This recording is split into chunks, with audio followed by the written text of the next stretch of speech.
नमस्ते। सत्यार्थ प्रकाश एक अध्ययन इसकी श्रृंखला में यह छठा सत्य है। आपका स्वागत है इसमें। आइए हम आगे बढ़ते हैं जहां हमने पिछली बार तक पहुंचे थे। ये अब हम सत्यार्थ प्रकाश के प्रथम समोल्लास में जो पीडीएफ फाइल मैंने आप सबको भेजी है agniveer.com से डाउनलोड करके, उसकी पृष्ठ संख्या 20 है और पीडीएफ फाइल पर पृष्ठ 12वां दिखा रहा है। पुस्तक में पृष्ठ संख्या 20 है। उसमें नीचे के हिस्से में अथ ओंकारार्थ, फिर इसमें संख्या 1 पर विराट नाम का उल्लेख है। अब संख्या 2 पर हम अगले पृष्ठ पर जाते हैं तो अग्नि नाम का उल्लेख है और संख्या 3 में विश्व का उल्लेख है। ये तीनों नामों का हमने अध्ययन कर लिया था और यहाँ अंत में लिखा है विश्व है इत्यादि नामों का ग्रहण अकार मात्र से होता है। तो यह जो ओंकार ध्वनि है ओम, इसमें अ, उ और मकार ये 3 अक्षर हैं। तो अ के अंतर्गत महर्षि दयानंद ने 3 नामों का उल्लेख किया, विराट, अग्नि और विश्व। आइए अब आगे पढ़ते हैं। संख्या 4 पर लिखा हुआ है ज्योतिर्वय हिरण्यम तेजो वै हिरण्यमित्येतये शतपथ ब्राह्मणे। शतपथ ब्राह्मणे अलग शब्द होना चाहिए।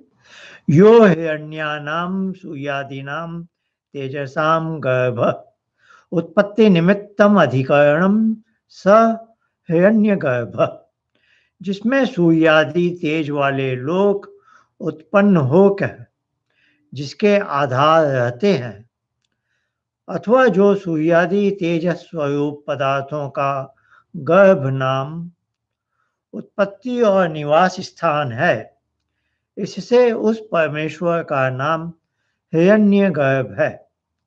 इसमें यजुर्वेद के मंत्र का प्रमाण, यह मंत्र हम सबके लिए परिचित है।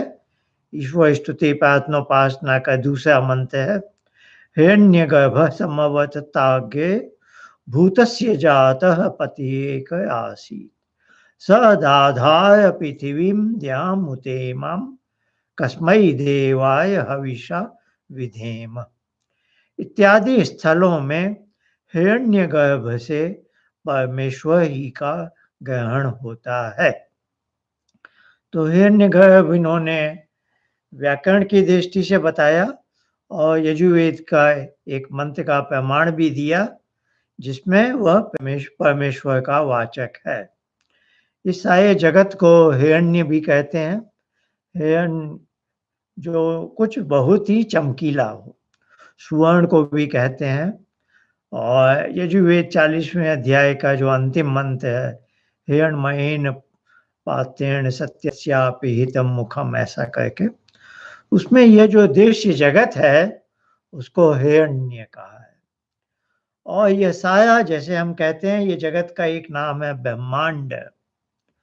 तो जैसे ब्रह्म के अंडे में है, यानी ब्रह्म इससे बहुत बड़ा है और ये सारा जगत ब्रह्मांड है। पुरुष सूक्त के मंत्र में आता है जैसे कि ये जगत सारा उसका 1/4 है और असली ब्रह्म तो इसके परे 3/4 और भी है।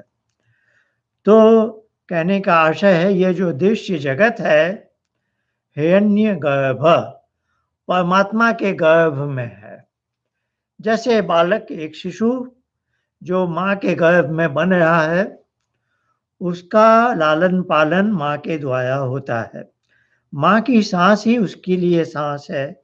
माँ का रक्त प्रवाह ही उस शिशु के लिए रक्त का संचार करता है। तो गर्भ एक ऐसी चीज है, एक ऐसा स्थान है जहां माता उसे अच्छी तरह से पोषण करती है, पोषण देती है। वैसे ही इस जगत को परमात्मा पोषण दिया है और इसको चलाया है, सस्टेनेंस ऑफ लाइफ। तो हमने देखा था अ से उत्पत्ति है, उ से स्थिति है और मकार से प्रलय है। तो जगत जो स्थित है अपने इस ढंग से, बहुत अच्छी तरह से चल रहा है दिन प्रतिदिन, इसलिए परमात्मा का नाम हिरण्यगर्भ है। जैसे कि परमात्मा के गर्भ में हम सब हैं और हम सब यहाँ सुरक्षित हैं, हमें अन्न जलवायु से हमारा पालन पोषण हो रहा है, तो यह नाम आया हिरण्यगर्भ। आइए 5वां नंबर देखते हैं। वा गति गंधनयो, इस धातु से वायु शब्द सिद्ध होता है। गंधनम हिंसनम, यो वाति चयाचरम जगद्धरति बलिनाम बलिष्ठ स वायु, जो चर अचर जगत का धारण, जीवन और प्रलय करता और सब बलवानों से बलवान है, इससे उस ईश्वर का नाम वायु है। तो वायु शब्द का अर्थ बताया कि जो चर अचर जगत है। चर कहते हैं जो डायनामिक वर्ल्ड है, जो हिलता डुलता है, और अचर जगत है जैसे पर्वत है और पेड़ आदि हैं, वे हिलते डुलते नहीं दिखते। तो दोनों ही प्रकार के जगत को धारण करना और उसको जीवन देना, वो उनकी स्थिति बनी हुई है, वे मृत्यु को नहीं प्राप्त हुए है, और जब समय आएगा तो प्रलय भी कहता है। प्रलय शब्द है कि जहाँ से यह सब कुछ बना था वापस उसमें लय हो जाना। वह एक उपसर्ग है, प्रकर्षण, भली प्रकार से। तो प्रलय में सारे परमाणु अपने उस मूल रूप में चले जाते हैं जिसको प्रकृति कहते हैं। तो और सब बलवानों से बलवान है। तो वायु शब्द में एक लालन पालन की भी भावना है और बलवान भी है। तो हम जानते हैं वायु कितना बलवान है। हमारे शरीर से वायु चला जाए तो हमारे प्राण खत्म, यानी हम हैं ही नहीं फिर। तो ये वायु का बल है कि हम जीवित चेतन प्राणी के रूप में इस समय दिखाई दे रहे हैं, इस समय ऐसे काम कर रहे हैं। तो वायु का बल बहुत है। और ऐसे भी हम जानते हैं वायु से जब आंधी तूफान आते हैं तो कितना उसका बल है। तो उस शब्द का अर्थ ये है, और उस शब्द को देखकर ऋषियों ने, जिसको हम हवा कहते हैं, उसका भी नाम वायु रख दिया, क्योंकि इस वायु में भी ये थोड़े बहुत ये गुण हैं। पर ये 100% गुण तो ईश्वर में है। जो हवा है उसमें ये गुण आंशिक रूप में है, जितना कि ईश्वर ने डाले हैं, जितना कि ईश्वर ने दिया है।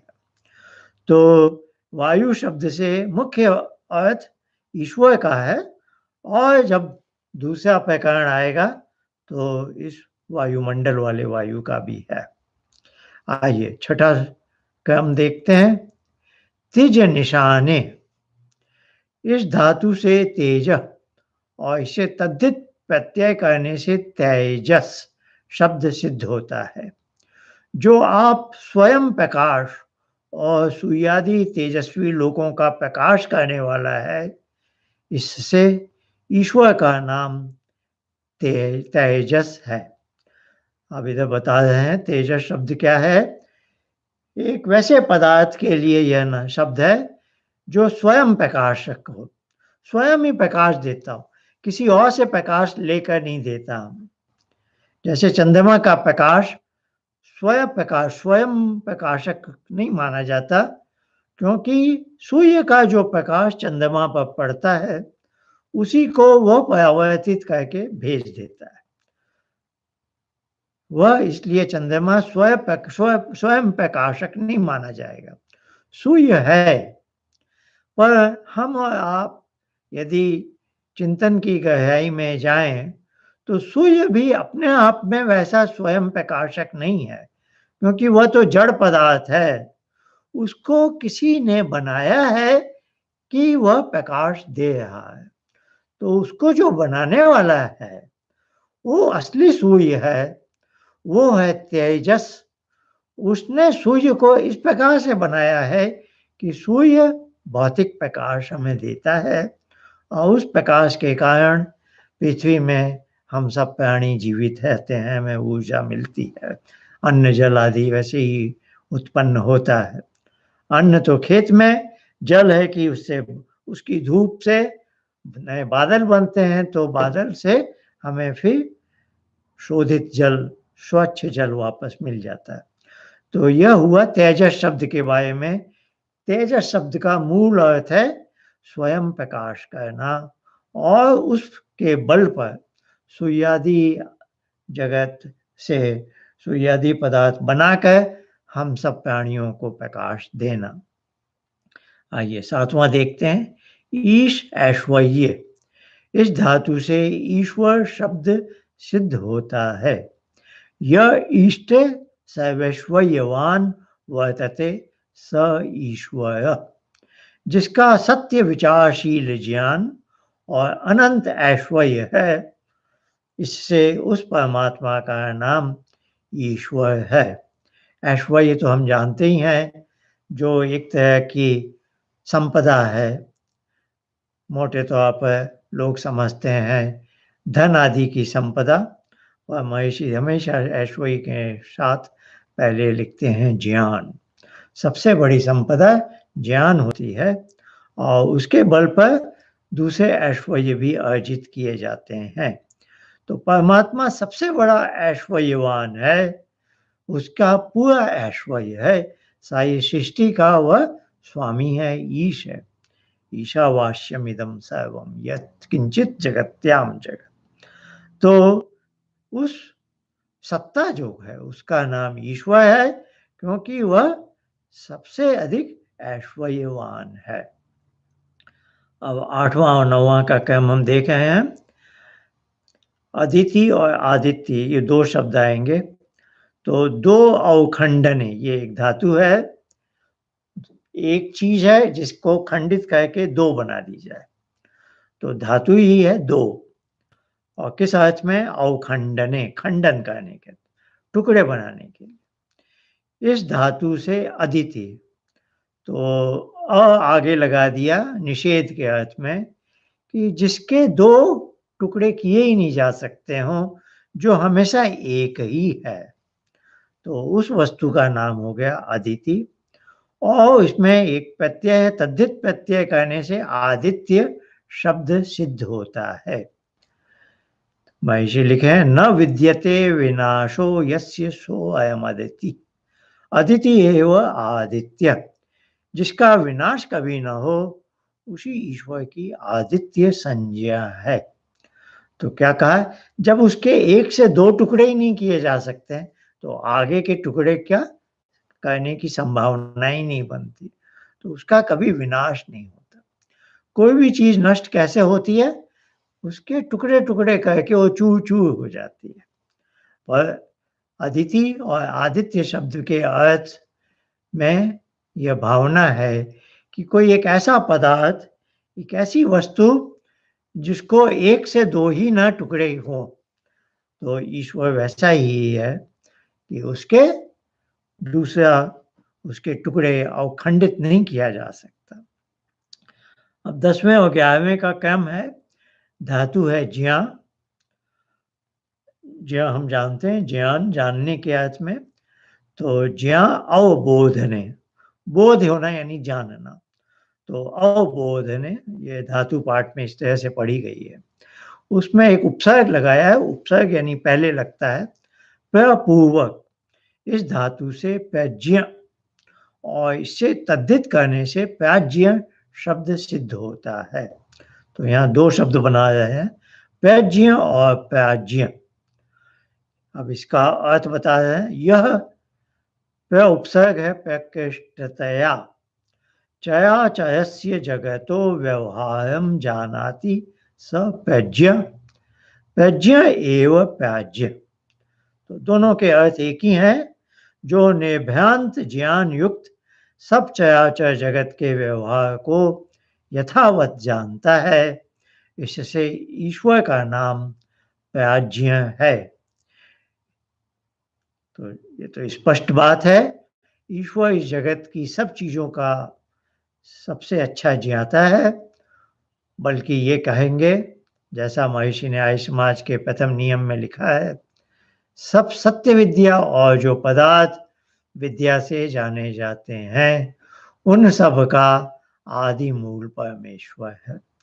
यानी जो विद्या है, जो कुछ भी जानने लायक है, उसका मूल, उसका आरंभ भी होता है ईश्वर से। तो ईश्वर ने जो सृष्टि बनाई, तो उसको ज्ञान है कि सृष्टि कैसे बनानी है, इस जगत का व्यवहार कैसे होना है, और उसी आधार पर उसने सृष्टि बनाई है। और इस जगत में जो कुछ जगत को हम जानते हैं, वो जगत के बारे में ज्ञान है। तो उस ज्ञान को तो पहले से ही जानता है, तभी तो उसने इस जगत को बनाया। तो असल में तो उसका ज्ञान जगत से पहले ही है, जगत बाद में आया, उसका ज्ञान पहले है। तो ये जो बात कही गई है वो तो स्पष्ट है ही, इसमें तो कोई संदेह नहीं है। अब ईश्वर का नाम प्राज्ञ है इत्यादि नामार्थ मकार से गृहीत होते हैं। अब ये जो ओंकार, ओम की ध्वनि है, उसको अब समापन कर रहे हैं वो। जैसे एक एक मात्रा से तीन तीन अर्थ यहाँ व्याख्यात किए हैं, वैसे ही अन्य नामार्थ भी ओंकार से जाने जाते हैं।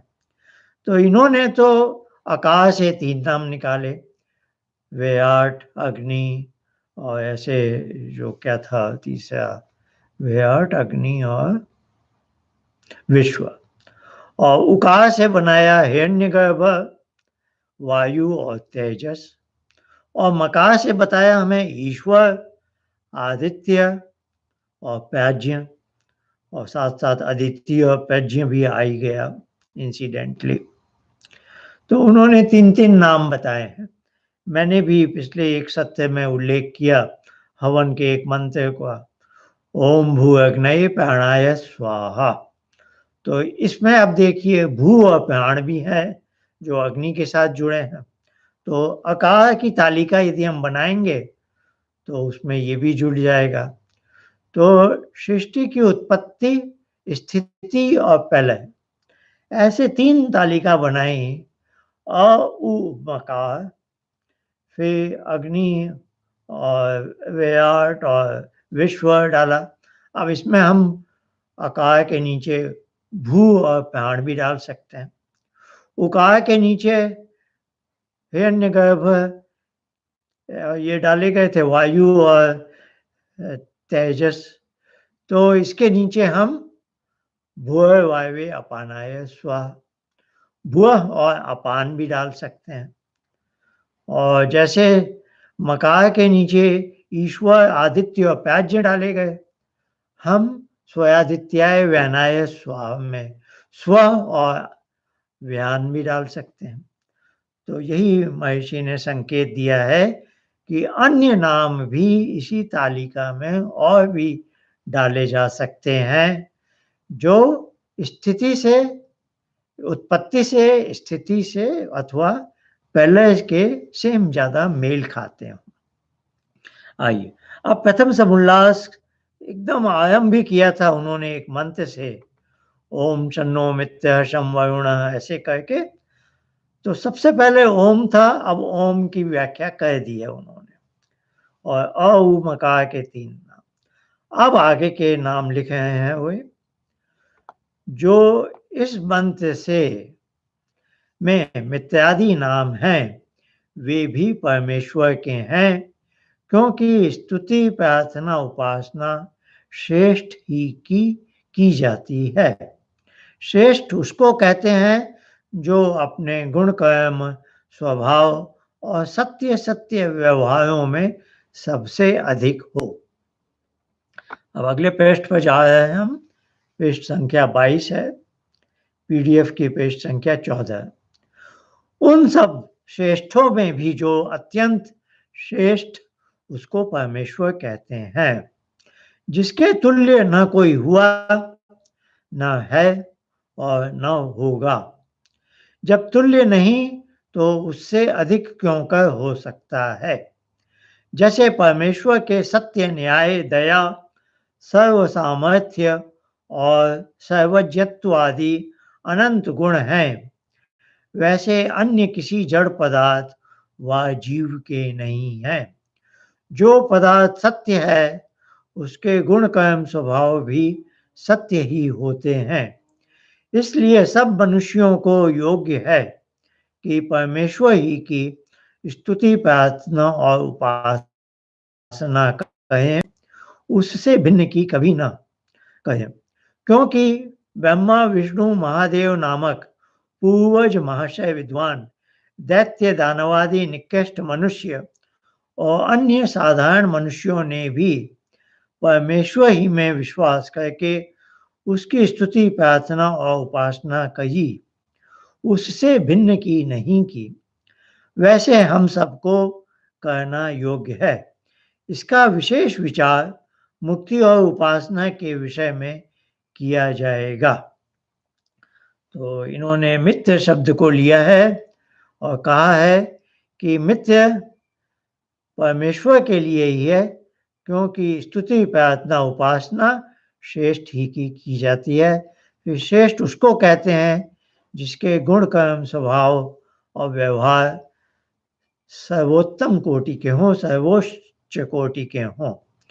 फिर वे कहते हैं कि प्रारंभ से लेकर जो महान पुरुष हुए हैं और दूसरे जो निकृष्ट व्यक्ति भी हुए हैं, सबने उस श्रेष्ठ ईश्वर की ही स्तुति, प्रार्थना, उपासना की है और उसी से उसकी ही हमें करनी चाहिए, किसी अन्य की नहीं।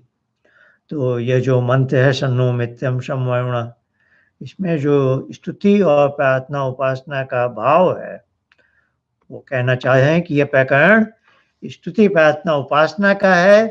तो यहाँ जो जो नाम आ रहे हैं वे सब ईश्वर से ही संबंधित उस प्रकरण के ही माने जाने चाहिए। अब एक प्रश्न उठाते हैं कि क्योंकि मिथ्य शब्द हम संसार में भी इसका उपयोग करते हैं, तो प्रश्न उठाया, मिथ्यादि नामों से सखा और इंद्रादि देवों के प्रसिद्ध व्यवहार देखने से उन्हीं का ग्रहण करना चाहिए। अब किसी को संशय है, संदेह हो रहा है कि इससे ईश्वर का क्यों, जो जगत में हम दूसरे व्यवहार करते हैं इन शब्दों से, उनका ग्रहण किया जाए तो क्या आपत्ति है। तो अब ये उत्तर दे रहे हैं महर्षि, यहाँ उनका ग्रहण करना योग्य नहीं, क्योंकि ये प्रकरण बहुत श्रेष्ठ का है जिसके प्रति स्तुति, प्रार्थना, उपासना का भाव हो। तो आगे लिखते हैं, क्योंकि जो मनुष्य किसी का मित्र है वही अन्य का शत्रु और किसी से उदासीन भी देखने में आता है। तो जी हाँ, संसार में कोई मेरा मित्र है, किसी और का वो शायद मित्र ना हो, उदासीन हो या शत्रु भी हो सकता है, तो सबके ऊपर वह लागू नहीं होगा। इससे मुख्यार्थ में सखा आदि का ग्रहण नहीं हो सकता, किंतु जैसा परमेश्वर सब जगत का निश्चित मित्र, न किसी का शत्रु और न किसी से उदासीन है, इससे भिन्न कोई भी जीव इस प्रकार का कभी नहीं हो सकता। इसलिए परमात्मा ही का ग्रहण यहाँ होता है। हाँ, गौण अर्थ में मिथ्यादि शब्द से सुहृद आदि मनुष्यों का ग्रहण होता है। वे स्वीकार कर रहे हैं कि गौण अर्थ यानी गुण से कोई व्यक्ति मेरा मित्र है तो मेरा मित्र हो गया, तो मित्र शब्द का हम वहाँ उपयोग कर सकते हैं उस व्यक्ति विशेष के लिए, लेकिन जो हर दृष्टि से सबका हर समय मित्र हो, वह तो केवल ईश्वर पर ही लागू होगा। अब 12वां नाम आया है, ये धातु है इमिदा स्नेहने। हाँ, ये मित्र के लिए ही है। इस धातु से इमिदा धातु है जिससे मित्र शब्द बनता है, जो स्नेह के अर्थ में है, अफेक्शन के अर्थ में। इस धातु से औणादिक प्रत्यय का होने से मित्र शब्द सिद्ध होता है। मेद्यति, स्नेह्यति, स्नेह्यते वा स मित्र। जो सबसे स्नेह करके और सबको प्रीति करने योग्य है, इससे उस परमेश्वर का नाम मित्र है। यह 12वां नाम है, यहाँ संख्या भी दी गई है, लगभग 100 के लगभग नाम आएंगे इस प्रथम समुल्लास में। अब 13वां नाम आ रहा है वरुण, जो उस मंत्र में है, शन्नो मित्यम शम वरुण। धातु है वे वर्णे, वय ईप्सायाम, 2 धातु से बनता है। इन धातुओं से उणादि उनन प्रत्यय होने से वरुण शब्द सिद्ध होता है। यह सर्वान् शिष्टान् मुमुक्षून् धर्मात्मनो विनोत्यथवा यह शिष्ट मुमुक्षुभिः धर्मात्मा भी वीयते वह्यते वा स वरुण परमेश्वर। जो आत्मयोगी विद्वान मुक्ति की इच्छा करने वाले मुक्त और धर्मात्माओं का स्वीकार करता अथवा जो शिष्ट मुमुक्षु मुक्त और धर्मात्माओं से ग्रहण किया जाता है, वह ईश्वर वरुण संज्ञक है, अर्थात उसकी संज्ञा वरुण है। अथवा वरुणो नाम वय श्रेष्ठ, जिसलिए परमेश्वर सबसे श्रेष्ठ है, इसलिए उसका नाम वरुण है, जो वर्ण करने के लिए सबसे अधिक योग्य हो। गायत्री मंत्र में भी है, तत्सवितु वरेण्यम भर्गो देवस्य, जिसका भर्ग वर्ण करने योग्य है। तो जो अब विवाह में भी स्वयंवर विधि से विवाह होता है। एक कन्या स्वयं जिसका वर्ण करती है अपनी इच्छा से, तो जिसका वर्ण किया उसने वह हो गया वर, और वह कन्या है वधू। तो वही धातु है व्यय वर्णे, और इसी से वर्ण शब्द भी बनता है, जो वर्ण व्यवस्था है ब्राह्मण क्षत्रिय वैश्य शूद्र। तो जो शिक्षा के क्षेत्र में ज्ञान अर्जन करके ज्ञान देना चाहता है, वो तो यूनिवर्सिटी से ग्रेजुएट होने के बाद अपना अपना करियर वर्ण करते हैं। तो किसी ने कहा कि मैं ज्ञान के क्षेत्र में काम करूंगा, किसी ने कहा मैं न्याय के लिए, किसी ने कहा मैं वस्तुओं के उत्पादन आदि से किसी वस्तु का अभाव नहीं होने दूंगा। तो जो अन्याय, अज्ञान, अन्याय, अभाव से समाज को कष्ट नहीं होने देना चाहते हैं, वे क्रमशः ब्राह्मण क्षत्रिय वैश्य बनते हैं। तो वर्ण व्यवस्था में वर्ण कहते हैं। तो वही धातु है वह वर्णे, और दूसरी धातु है वह ईप्सायाम। ईप्सा में इच्छा की भावना, जो आप जिस तरह से आपकी इच्छा हो रही है। तो जैसे वधू को इच्छा हो रही है कि उसका मैं वर्ण करूं, उस युवक से मैं विवाह करूं, और उसका वो वर्ण कहती है, यानी किसी तरह से उस पर दबाव नहीं है, अपनी इच्छा से उसका वर्ण कर रही है। तो सबसे अधिक वर्णीय, जो अच्छे अच्छे विद्वान योगियों के द्वारा भी जो वर्णी हैं, तो इतने सारे शब्द आए हैं, शिष्टान, मुमुक्षु, धर्मात्मा, शिष्ट, मुमुक्षु, धर्मात्मा, ये सब जो इस तरह के उच्च कोटि के लोग जिसका वर्ण करना चाहते हैं, वह है वरुण, परमात्मा ही है वो। अब 14वां नाम हम देख रहे हैं, यह नाम है अयमा, उसी मंत्र में आया था। इसकी धातु है ही, जिससे आय शब्द भी बनता है। आइए पढ़ते हैं। ही गति प्रापणयो, इस धातु से यत प्रत्यय करने से अय शब्द सिद्ध होता है। तो ये व्याकरण की बातें लिखे हैं। तो 2000 धातुएं हैं लगभग धातु पाठ में, जो पाणिनि की पुस्तक है, तो पाणिनि ने बताया है कि धातु किस किस अर्थ में है। तो जो इनकी शैली है वह वर्णे, धातु मूल है वह है, और किस अर्थ में है, वर्ण करने के अर्थ में। तो इससे पता चल जाता है कि इस धातु का प्रयोग किस दिशा में हो रहा है, और फिर विभिन्न प्रत्यय और उपसर्ग लगाए जाते हैं, तो उससे वो जो अर्थ है वो थोड़ा थोड़ा बदल जाता है, वो एक विशिष्ट रूप ले लेता है। मूल धातु का अर्थ हमेशा बना रहता है।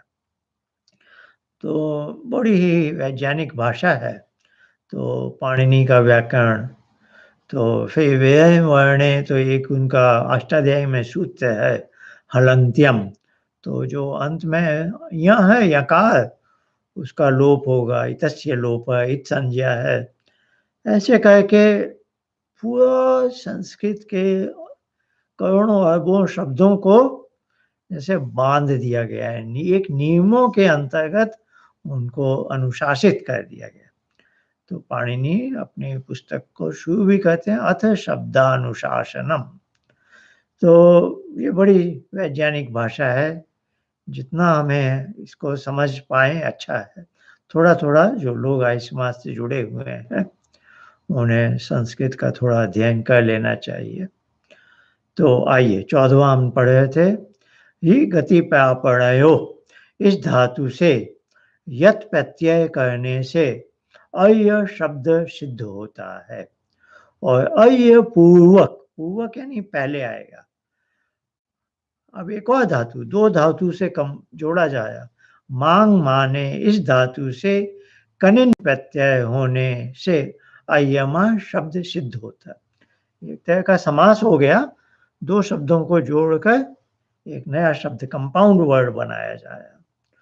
यो अय्यान स्वामिनो न्यायाधीशान मिमीते मान्यान करोति सो अय्यमा, जो सत्य न्याय के करने हारे मनुष्यों का मान्य और पाप तथा पुण्य करने वालों को पाप और पुण्य के फलों का यथावत सत्य सत्य नियम करता है, इसी से उस परमेश्वर का नाम अय्यमा है। तो एक जो न्यायाधीश है, जो हमें कर्म फल प्रदाता कहते हैं ईश्वर को, हम सब मनुष्यों को कर्मों के अनुसार वह फल देता है, तो वह जो उसका न्याय करने की प्रक्रिया है, इससे से उसका एक नाम अय्यमा है। अब 15वां नाम है इंद्र, इसके बारे में लिखे हैं इधि परमेश्वर्ये। जैसे ईश्वर शब्द ऐश्वर्यवान के लिए था, वैसे ही इंद्र भी ऐश्वर्यवान परमेश्वर्य है, इंद्र राजा के लिए भी है।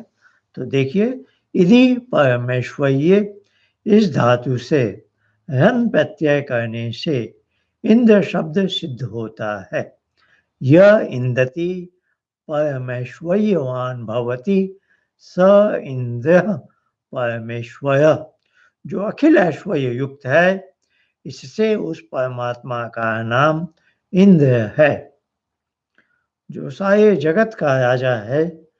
इंद्र शब्द से मोटे अर्थ में हमारा जो अपना आत्म तत्व है, जीवात्मा है, उसका भी उस अर्थ में भी ये शब्द आता है कई मंत्रों में। तो बहुत आसानी से आप इसको ऐसे समझ सकते हैं कि हमारी 5 ज्ञानेंद्रियां हैं, 5 कर्मेंद्रियां हैं, ये हमारे साधन हैं। तो इन इंद्रियों का जो स्वामी है उसका नाम है इंद्र। तो जीवात्मा का भी नाम इंद्र है, राजा भी इंद्र को कहते हैं, और सबसे बड़ा स्वामी ईश्वर है, तो उस परमेश्वर का नाम भी इंद्र है। असल में उसका नाम इंद्र है, पर कुछ छोटे अर्थ में हमारे आत्म तत्व का भी नाम इंद्र है। आइए 16वां नाम देख रहे हैं, बृहस्पति है, वो भी उस मंत्र में आया था। वो कहाँ से सिद्ध होया? बेहत शब्द पूर्वक, ये भी कंपाउंड वर्ड है। तो बेहत पहले लगा दिया, एक तरह का एडजेक्टिव, बड़ा। धातु क्या है? पा अक्षण है, पा धातु है, अक्षण है, पालन करने के अर्थ में। इस धातु से डति प्रत्यय, बेहत के तकार का लोप और शुडागम, ये भी एक शुड भी एक प्रत्यय होता है, उसका आगम है। शुडागम होने से बृहस्पति शब्द सिद्ध होता है। तो असल में तो पा धातु से पति है, पति भी अक्षर के लिए राष्ट्रपति, राष्ट्र का सबसे बड़ा अक्षर है। तो उसके आगे बेहत विशेषण लगा के बृहस्पति जो सबसे बड़ा है। तो क्या उसकी परिभाषा बताए?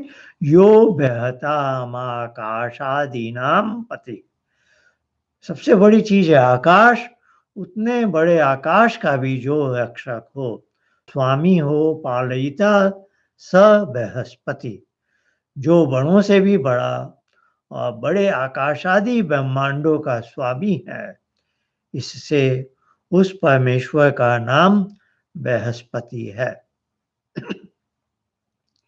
चलिए आगे बढ़ते हैं। 17वां नाम है विष्णु, उसके बारे में महर्षि लिखे हैं।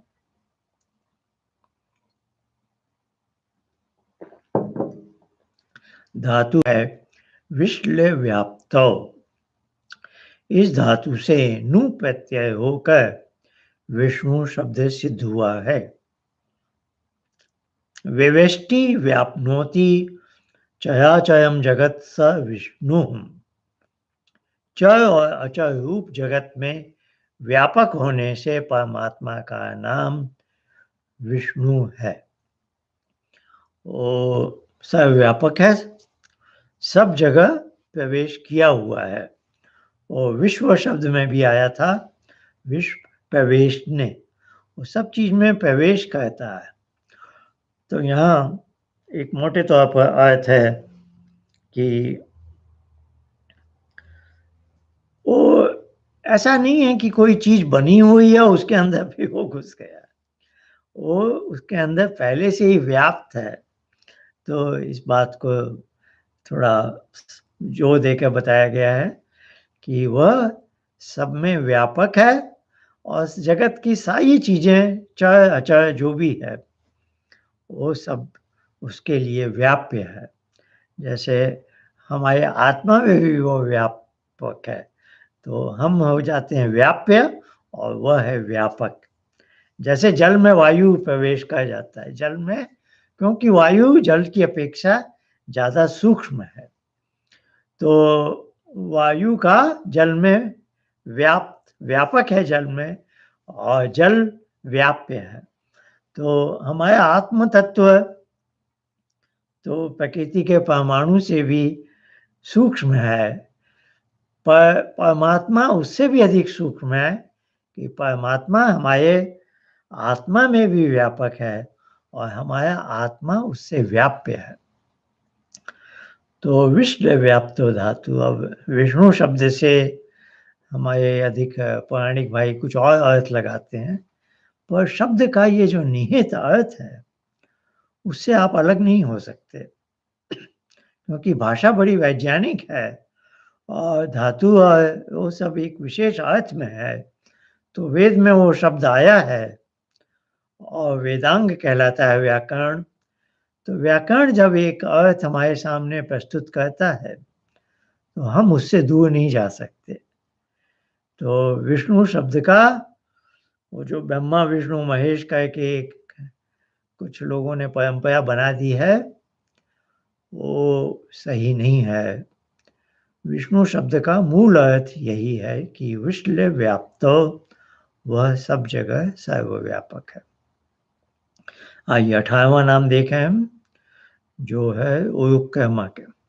उरुर महान क्रम पराक्रमो यस्य स उरुक्रम, अनंत पराक्रम युक्त होने से परमात्मा का नाम उरुक्रम है। ये भी एक कंपाउंड वर्ड है, समास जैसा। क्रम आया पराक्रम के लिए, उरु आया अत्यधिक के लिए, अनंत पराक्रम। जो परमात्मा उरुक्रम महापराक्रम युक्त अब उस मंत्र का समापन कर रहे हैं। उस मंत्र में जितने नाम आ गए थे उन सबका उल्लेख आ गया है। अब उस मंत्र का अर्थ हमें समझा रहे हैं। जो परमात्मा उरुक्रमः महापराक्रम युक्त मित्र सबका सुहित अविरोधी है, वह शम यानी सुखकारक, वह वरुण अर्थात सर्वोत्तम, शम सुख स्वरूप, वह अयमा शम सुख प्रचारक, वह इंद्र सकल ऐश्वर्यदायक, वह बृहस्पति सबका अधिष्ठाता, शम विद्याप्रद और विष्णु जो सब में व्यापक परमेश्वर है। वह नह का अर्थ लिखा उन्होंने हमारा, कल्याणकारक वो तो शम का अर्थ है ही कल्याण करने वाला, भवतु ऐसा होवे। तो उस मंत्र में हमें बताया है कि परमात्मा के इतने सारे विभिन्न नामों के बल पर कि उसके गुणों में जो हम सबके शम करने की भावना है। शम शब्द ही हमारी संध्या के पहले मंत्र में आता है, पहला शब्द शन्नो देवी अभिष्टया अपो भवन्तु पीते। तो शन्नो कोई शब्द नहीं है, श्रम और नह मिलकर। तो यहाँ भी नह आया हमारा, शम नह देवी आपा देवी। देवी शब्द है आपा के साथ, तो शन्नो देवी अभिष्टया आपो भवन्तु। तो वहां भी वह आपा देवी हमारा कल्याण करे। तो वही वैसा ही ये मंत्र है, शन्न विष्णु शन्नो मित्र शम वरुण शन्नो विष्णु योग करके। तो इसमें भी वैसी ही प्रार्थना है। आइए अब अगला मंत्र, अगला हम आपको याद होगा जब पहला समुल्लास शुरू हुआ ही था तो उसके आगे अगला मंत्र था शन्नो मित्र के बाद नमो ब्रह्मणे नमस्ते वायो करके। अब उस मंत्र को महर्षि दयानंद ले रहे हैं। तो यहाँ आप जो जो नाम आएंगे जिसका पहले उल्लेख किया गया है उससे तो शायद उसका नहीं बोलेंगे, लेकिन जो नए नाम आएंगे उनका उल्लेख किया जाएगा। 19वां वायो ते ब्रह्मणे नमो अस्तु बह बेही वेद्धौ। इन धातुओं से ब्रह्म शब्द सिद्ध हुआ है। नमो ब्रह्मणे नमस्ते वायो था वहां पर, तो अब ब्रह्म शब्द के बारे में हमें बता रहे हैं। जो सबके ऊपर बह बेही वेद्धौ, तो जो सबके ऊपर विराजमान सबसे बड़ा अनंत बल युक्त परमात्मा है, उस ब्रह्म को हम नमस्कार कहते हैं। हे परमेश्वर, त्वमेव प्रत्यक्षम ब्रह्मासि, आप ही अंतर्यामी रूप से प्रत्यक्ष ब्रह्म हो। यहाँ बड़ा अच्छा वो लिख रहे हैं कि परमेश्वर का प्रत्यक्ष कैसे होता है।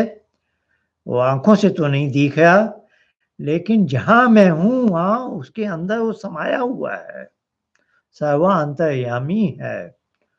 तो मैं कैसे कह सकता हूं कि मुझे ईश्वर का ब्रह्म का प्रत्यक्ष नहीं होता।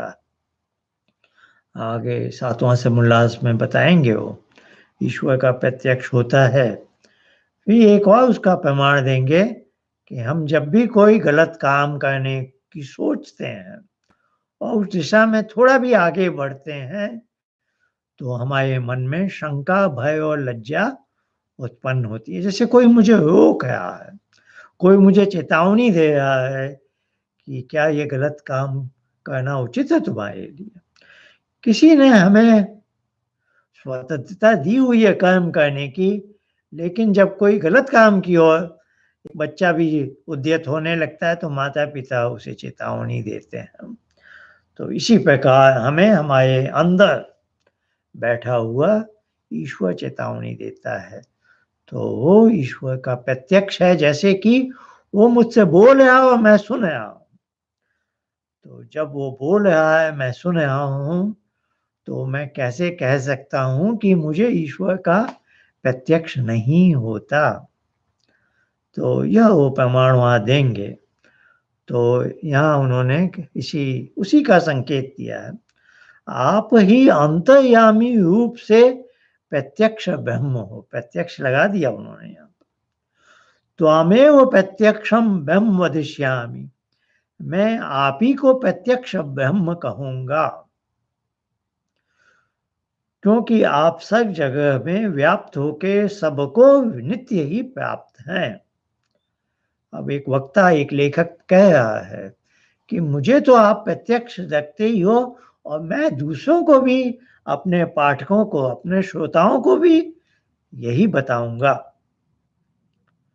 कि उनके अंदर भी सर्वांतर्यामी परमात्मा व्याप्त है। सत्यम हितम वदिष्यामि, जो आपकी वेदस्थ यथार्थ आज्ञा है उसी को मैं सबके लिए उपदेश और आचरण भी करूंगा। तो हितम का उन्होंने कहा कि सारे वो सिद्धांत जो ईश्वर ने बनाए हैं, जो उन्होंने वेद के माध्यम से हमें दिए हैं, मैं उसी का उपदेश दूंगा और वैसा ही खुद भी आचरण करूंगा। तो लेखक की हैसियत से वो प्रतिज्ञा कर रहे हैं कि मैं अन्यथा कोई बात नहीं बोलूंगा। सत्यम वदिष्यामि, सत्य बोलूं, सत्य मानूं और सत्य ही कहूंगा। सत्यवादी, सत्यमानी और सत्य का, महर्षि का ये बहुत प्रिय शब्द है, सत्य। तभी उन्होंने इस ग्रंथ का नाम रखा सत्यार्थ प्रकाश। तो मैं पहले बोल चुका हूं, सत्यार्थ में तीनों भाव आ गए, ब्रह्म, हित और सत्य। सत्य जगत को तो प्रत्यक्ष सबको ही देखता है, पर जो ऋषि दर्शनार्थ ऋषि बन जाते हैं, वो इस सत्य जगत के अंदर हित और ब्रह्म को भी देख लेते हैं। तो सत्य को पशु भी देखते हैं, हम यदि वहीं तक सीमित हैं तो हम मनुष्य नहीं। मनुष्य सत्य से आगे हित भी देखता है। हमारे साइंटिस्ट, सब वैज्ञानिकों ने सारे सृष्टि के लॉ ऑफ नेचुरल फोर्सेस सोच समझ कर निकाल लिए कि गुरुत्वाकर्षण का नियम है, न्यूक्लियर फोर्स है, strong nuclear force, weak nuclear force इत्यादि इत्यादि, जिसके बल पर यह दृश्य जगत चल रहा है। ऋषि इससे भी एक कदम पीछे जाता है, आगे जाता है, जो भी आप कह लीजिए, कि ये जो इतने सारे लॉ हैं, हित हैं, प्रिंसिपल्स हैं, इनका लॉ मेकर कौन है? तो वह जो सत्ता है उसको भी वो साक्षात देख लेते हैं। जैसे गलत काम करते समय मुझे वो बोलता है, शंका भय लज्जा के रूप में चेतावनी देता है, तो अब मुझे इच्छा होती है मैं उसको साक्षात, मैं सुन तो रहा हूँ, देख भी लूं। तो योगाभ्यास के माध्यम से, उपासना करके एक ऋषि उसको साक्षात देखता भी है, ब्रह्म साक्षात्कार, आत्म साक्षात्कार। तो ये बातें महर्षि के एक एक शब्द में हैं। अब आगे लिखे हैं, तन माम अवतु, यहाँ 3 पद का संधि है, तत् माम अवतु। तत् है वह, ओम तत्सत, ऐसे कहने को तत् तो एक सर्वनाम है, वह इंग्लिश में दैट बोलेंगे, पर वेद की भाषा में तत् कभी भी आए और स आए, स भी है वह के लिए, ही के लिए, सपयगाच्छुकमकायम, है ना। जब भी तत् और वह स आए और प्रकरण वैसा ही हो, प्रकरण अधिकांश वैसा ही होता है कि वो ईश्वर के लिए है, ओम तत्सत स। इसके पीछे भावना यह है, जो मैंने कहा, एक पाद और त्रिपाद। परमेश्वर को जितना भी हम जान लें, हम 1/4 से अधिक जान ही नहीं सकते। 1/4 वाला सबल ब्रह्म है ईश्वर, जो जगत के रूप में मुखरित हो रहा है। तो इसके परे 3/4 है तो ईश्वर को हम पूरा कभी नहीं जान सकते, इसलिए हम कभी आत्मविश्वास से ऐसा नहीं कह सकते। यह जो चीज प्रत्यक्ष है, जानते हैं हम, उसके लिए कहते हैं यह बालक। जब कोई परोक्ष है, दूर है, तो हम कहते हैं वह बालक। तो परमेश्वर का साक्षात भी हो जाए, उसके बाद भी यह विनम्रता का भाव हो कि मैं परमेश्वर का एक छोटा सा अंश ही जानता हूं, वह तो उसके बहुत परे है। इसलिए वह तत् स तत् माम अवतु, माम यानी मेरी, अवतु माने रक्षा करे। और अवतु शब्द आ गया है ओम के लिए भी। ओम शब्द को भी व्याकरण वालों ने एक अवतीति ओम कह दिया, और हम कहते हैं ओम यानी सर्व रक्षक प्रभु। तो वही शब्द है अवतु। वह सो आप में ये रक्षा कीजिए। तद वक्तायम अवतु, सो आप मुझ आप्त सत्य वक्ता की। अब यहाँ माम के बदले आ गया वक्तायम, तो ये एम्फेसाइज के लिए, जोर देने के लिए, तो 2 बार बोलते हैं, अभी एक बार और बोला जाएगा। तो आप में ही रक्षा कीजिए, आप मुझ आप्त सत्य वक्ता की रक्षा कीजिए, कि जिससे आपकी आज्ञा में मेरी बुद्धि स्थिर होकर विरुद्ध कभी ना हो। क्योंकि जो आपकी आज्ञा है वही धर्म, और जो विरुद्ध वही अधर्म है। महर्षि का आप जरा ये भाव प्रधान भाव देखिए, बहुत ही जैसे अंदर से गहराई से वो ईश्वर से कुछ बोल रहे हैं, कुछ प्रार्थना कर रहे हैं। एक उनकी पुस्तक है आर्या भिविनय, उसमें उसकी पराकाष्ठा है। तो उनका भक्ति भाव एक बड़ा विशेष ढंग का है। तो जैसे एक बच्चा माँ से बोलता हो, अवतु माम अवतु वक्तारम। ये दूसरी बार पाठ अधिकार्थ के लिए ये उन्होंने कहा। जैसे कश्चित, अब अधिकार्थ की बात समझाएं कि ये इस शैली में 2 बार क्यों बोला जाता है। जैसे कश्चित कंचित प्रतिवदति त्वम ग्रामम गच्छ गच्छ, इसमें गच्छा गच्छ 2 बार आया है। इसमें 2 बार क्रिया के उच्चारण से तू शीघ्र ही ग्राम को जा, ऐसा सिद्ध होता है। हिंदी में भी ये भाव है, जब हम बोलते हैं जल्दी आओ, और कभी हम कहते हैं जल्दी जल्दी आओ। तो जब उस बात को जोर देना हो तो हम 2 बार बोलते हैं। तो ये मूल हमारे वेदों में है, मंत्रों में है, हमारी पुरानी उपनिषदों में है कि कहीं उसको द्वित्व किया जाता है, 2 बार उसका वर्णन होता है। ऐसे ही यहाँ की आप में ये अवश्य रक्षा करो, अर्थात धर्म में सुनिश्चित और अधर्म से घृणा सदा करूं, ऐसी कृपा मुझ पर कीजिए, मैं आपका बड़ा उपकार मानूंगा।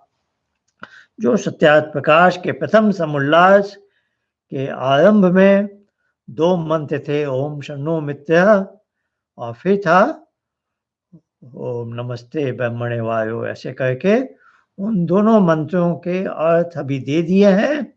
और प्रसंग में जो जो नाम आए ओम से लेकर अंत तक, वो सब ईश्वर के नाम प्रकरण से बता भी दिए हैं। अब उन मंत्रों के बाद उन्होंने ओम शांति शांति शांति बोला था, तो उसका उल्लेख आया है। आइए इसको भी पढ़ के आज का हम अध्ययन समाप्त करते हैं। ओम शांति शांति शांति। इसमें 3 बार शांति पाठ का यह प्रयोजन है कि त्रिविध ताप, अर्थात इस संसार में 3 प्रकार के दुख हैं। एक आध्यात्मिक है, यहाँ आत्मा से वो है जैसे आत्मविश्वास होना। आत्मा से आध्यात्मिक में अधि और आत्मिक है। आत्मिक का यहाँ अर्थ आत्मा वाला नहीं है, जो आत्मविश्वास का है अर्थ। आत्मविश्वास में यानी स्व का अर्थ है, सेल्फ कॉन्फिडेंस, है ना। तो सेल्फ के अर्थ में है, न कि उस आत्म तत्व के आयत में। तो सेल्फ में हमें ही हम अपने आप को हम ही दुख देते हैं, वो दुख आध्यात्मिक दुख कहलाएंगे, जिसके लिए दूसरा कोई दोषी नहीं है। तो इसमें भी दो तरह के हो गए, एक हमने मानसिक अपने दुख दे दिए और एक शारीरिक। तो क्या हुआ, अविद्या, राग, द्वेष, मूर्खता, ये जो चीजें हैं, इग्नोरेंस आदि, इसका आगे उल्लेख आएगा। तो पतंजलि ने क्लेश बताए हैं, अविद्या, अस्मिता, राग, द्वेष, अभिनिवेश। तो ये जो चीजें हमारे मन में हैं, इनके कारण हम बहुत सारी गलतियां कर बैठते हैं और अपने जीवन को दुखमय बना देते हैं। ये है मन के मैल, और शरीर में ज्वर पीड़ादि होते हैं। किसी को बुखार हो जाता है, किसी को चोट लग जाती है, गड्ढे में गिर गए और चोट लग गई, अपने घर में ही पलंग से टकरा गए, तो इसमें हम किसको दोष दें? ये मैंने सेल्फ इन्फ्लिक्टेड इंजरी। अब इसमें दो आ गए, शारीरिक और मानसिक। तो ये हुआ पहली प्रकार का दुख, आध्यात्मिक। दूसरा आदि भौतिक, जो अब दूसरों से मुझे मिल जाता है। किसी शत्रु ने दे दिया मुझे नुकसान, किसी पशु ने दे दिया। शत्रु व्याघ्र और सर्प आदि से प्राप्त, व्याघ्र कहते हैं बाघ को, सर्प यानी सांप आदि से, और किसी दूसरे मनुष्य से। तो ये हो गया आदि भौतिक। तीसरा आधिदैविक, ये है जो हम बोलते हैं ना, एक्ट ऑफ गॉड कह के, बहुत अधिक वर्षा हो गई, बाढ़ आ गई, भूकंप आ गया, तो वैसे। तो आइए पढ़ते हैं। आधिदैविक अर्थात जो अतिवृष्टि, अति शीत, अति उष्णता, मन और इंद्रियों की अशांति से होता है, इन तीन प्रकार के क्लेशों से। तो ये है जो बाय नेचर डिजाइन है, इसमें हम ज़्यादा कुछ कर नहीं सकते। इंद्रियां भी चंचल हैं, तो ये उनका स्वभाव है। तो क्षिप्त और मूढ़ अवस्था आ जाती है, तो कोई बात समझा भी है, हमें नहीं समझ में आती, हमारे ध्यान कहीं और है, तो कोई दोष नहीं है, लेकिन ये उनका व्यवहार ही ऐसा है। तो ये हमने कुछ नहीं किया है, ये परमात्मा ने इस तरह के पैरामीटर्स हमें दे दिए हैं। तो इससे अधिकांश तो हमें सुख मिलता है, वर्षा से हमें सुख है, लेकिन अतिवृष्टि हो जाए तो दुख भी होता है। तो अपने बचाव के साधन करने चाहिए। तो आइए इसको पूरा पढ़ लेते हैं।